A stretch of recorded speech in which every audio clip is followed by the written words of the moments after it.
अन्नदाता सुन बांसुरी की धुन, इस स्लोगन के साथ राकेश कुमार ठाकुर जो कि प्रत्याशी हैं महापौर के, आइए हम इनसे बात करते हैं और जानते हैं चुनावी माहौल क्या कुछ है।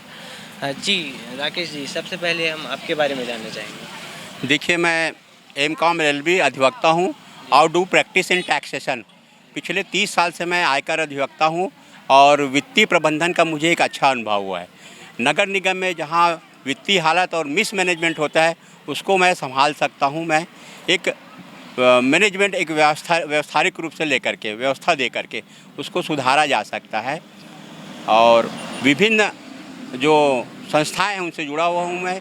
पिछले वर्ष मैंने राम जन्मोत्सव के उपलक्ष्य में 5 लाख स्टेडियम में दीप प्रज्वलित किए थे, जहां इंटरनेशनल पुरस्कार भी मिला था। वो दीपोत्सव का उद्देश्य वास्तव में राष्ट्रीय एकता और सामाजिक समरसता को बढ़ावा देना था। लगातार आप लोगों के जनसंपर्क में रहे हैं, मिल रहे हैं, बातचीत कर रहे हैं, जनता से क्या आपको प्रतिसाद मिल रहा है? मैं जनता के सहयोग और आशीर्वाद से अभिभूत हूँ। आप अभी देखे होंगे जिस तरीके स्वस्फूर्त जनता जुड़ रही है, क्योंकि मैं एक पवित्र सरकार दूंगा, एक स्वच्छ सरकार दूंगा, सुशासित सरकार दूंगा, जहाँ पे भ्रष्टाचार और कमीशन बिल्कुल नहीं होगा। आप किन मुद्दों को लेकर आप चुनावी मैदान में उतरे हैं? शहर में तो कोई विकास ही नहीं हुआ है, फिर भी मैं कुछ प्रमुख बिंदु है जिसको लेकर के जनता के बीच में जाना चाहता हूं। सबसे बड़ी समस्या है पटरी पार में पानी की बहुत ज़्यादा समस्या है। आज भी बहनें पानी की एक एक बूंद के लिए तरस रही हैं। वीआईपी कल्चर होने के कारण जो ओवर ब्रिज है, आए दिन दुर्घटनाओं के जो है आम जनता शिकार हो रही, कई मौतें हो चुकी है। इनकी नज़र में, इन पार्टियों की नज़र में ये मौतें बहुत सस्ती है। मैं इसमें प्रयास करूँगा कि इनको ठीक से ठीक करूँ। और दूसरा, नगर निगम की जो मूलभूत जो सुविधाएं हैं, बिजली, सड़क, पानी, स्वास्थ्य, यही मेन चीज़ है, इसको मैं दुरुस्त करूंगा। आप देख सकते हैं कि जगह जगह जो है सड़कें बदहाली की हालत में हैं, नालियां बजा रही हैं। और आपका स्वास्थ्य सेवा का तो बिल्कुल इतना कहा जाए कि कोई उसका माई बाप ही नहीं है। आप देख सकते हैं कि सीटी स्कैन मशीन, यहाँ तक कि एक्सरे मशीन भी बंद पड़ी है महीनों से। फिर भी यहाँ की जो जन नेता है, जो अपने आप को विकास की बात करते हैं, वहाँ तक ध्यान नहीं दिया है।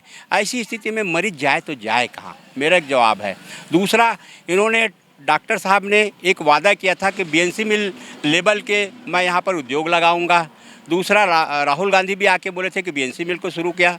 मैं जनता की तरफ से पूछना चाहता हूँ, क्या हुआ तेरा वादा, वो कसम वो इरादा। और मैं जनता से ये निवेदन करना चाहूँगा कि सबसे एक और अहम समस्या जो राजनांदगांव है वो है पार्किंग की। मैं मल्टीप्लेक्स जो है नांदगांव में सिटी महानगर सिटी के तर्ज पर मल्टीप्लेक्स बनाऊंगा और उसके लिए मेरे पास रोड मैप भी तैयार है। और एक अति महत्वपूर्ण योजना मैं आप लोगों को बताना चाहूँगा, ये कल्याणकारी योजनाएं हैं। महापौर पद के लिए जनता का मुझे अगर आशीर्वाद मिला तो हमारी जो लाडली बहनें हैं और हमारे देवतुल्य माताएँ हैं, उनको फ्री ऑटो सर्विस जो है दी जाएगी।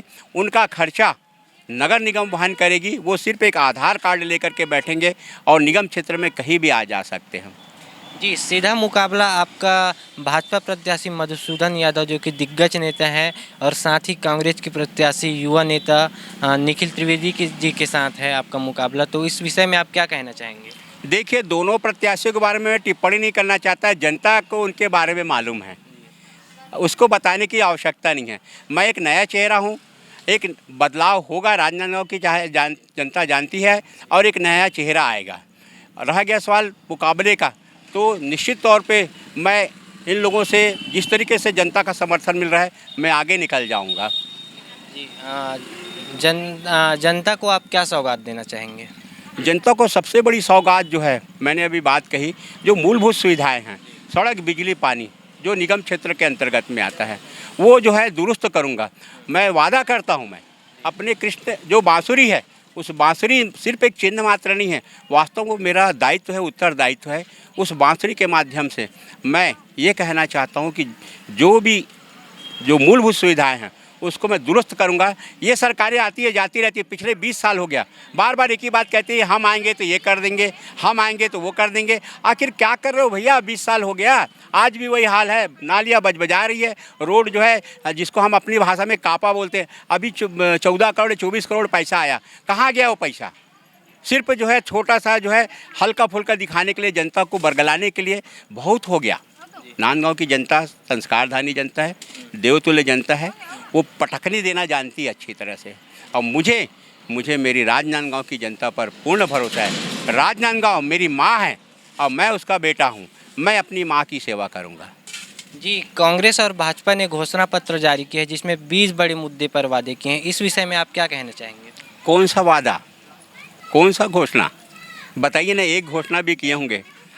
ये वाला घोषणा हुआ है भ्रष्टाचार के आकंठ डूबा हुआ बूढ़ा सागर, दोनों मिल बैठ के खाए, उसकी बात करें? या फुटपाथ वे जो है जहाँ करोड़ों रुपए डकार लिए वो बात करें? किस बारे में? जहाँ आप देखिएगा सिर्फ भ्रष्टाचार से डूबी हुई सरकार है ये। तो ये इनका तो नैतिक अधिकार ही नहीं रहता।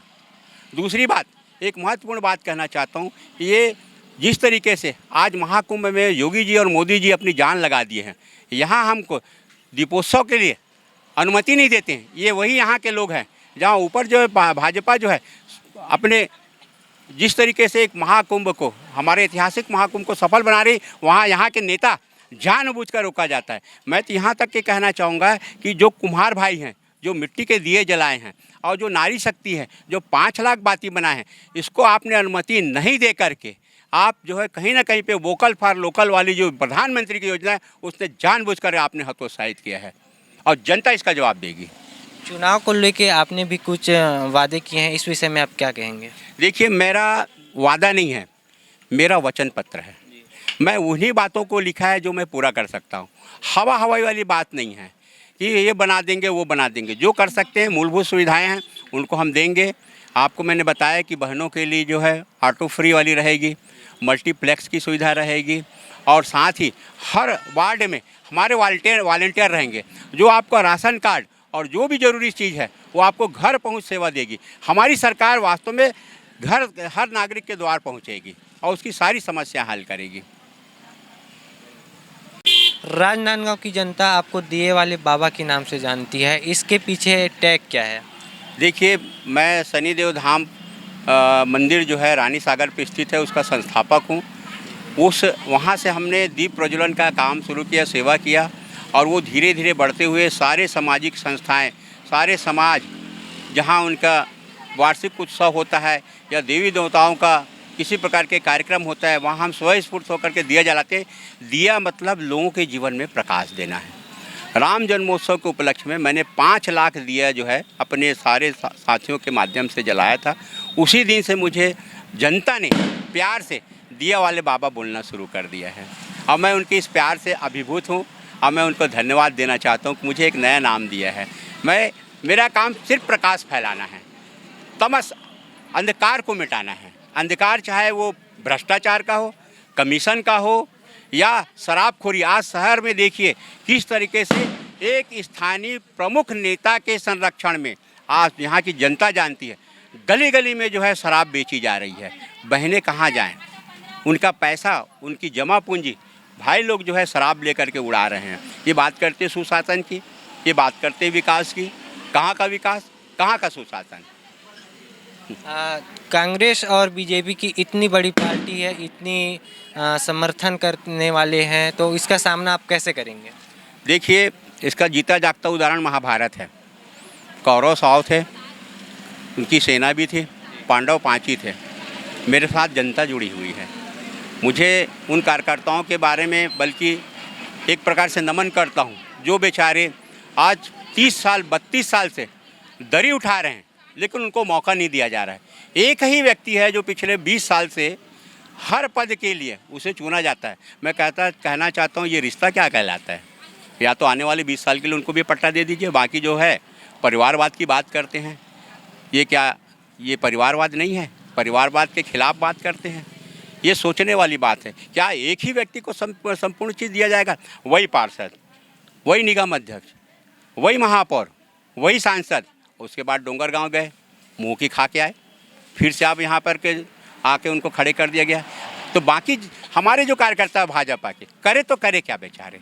सिर्फ दरी और ये झाड़ू लगाने के ही काम करते रहेंगे? क्या उनकी किस्मत यही लिखा हुआ है? ये बहुत बड़ा सवाल है। ये कांग्रेस को भी देखेंगे तो इम्पोर्ट करती है, वहाँ कभी क्या है, कांग्रेसी के जो कार्यकर्ताओं में कोई स्थानीय नेता नहीं है।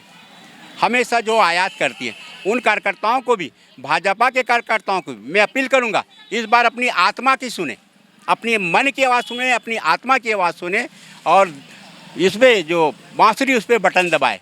क्योंकि वास्तव में नगर के विकास अगर हमको चाहिए तो स्थानीय आदमी चाहिए और जो पारदर्शिता के साथ आए। मेरा जीवन एक खुली किताब की तरह है। मैं हर चीज़ जो है जनता के समक्ष रख करके, कोई भी बात को मैं जनता के बीच ले जा करके उनसे सलाह मशविरा करके ही कोई काम को अमल करूँगा। हमारे साथ निर्दलीय प्रत्याशी राकेश कुमार ठाकुर थे, जिन्होंने अपना जन अभियान तेज़ी से कर दिया है। उनका सीधा मुकाबला भाजपा के दिग्गज नेता मधुसूदन यादव जी के साथ, तो दूसरी ओर कांग्रेस के युवा नेता निखिल द्विवेदी जी के साथ है। आइए देखते हैं कि जनता किसे अपना आशीर्वाद देती है और किसे जीत का ताज पहनाती है। मैं आकाश गंजीर, कैमरामैन विपेंद्र वर्मा के साथ विजन टाइम्स न्यूज़, राजनांदगांव।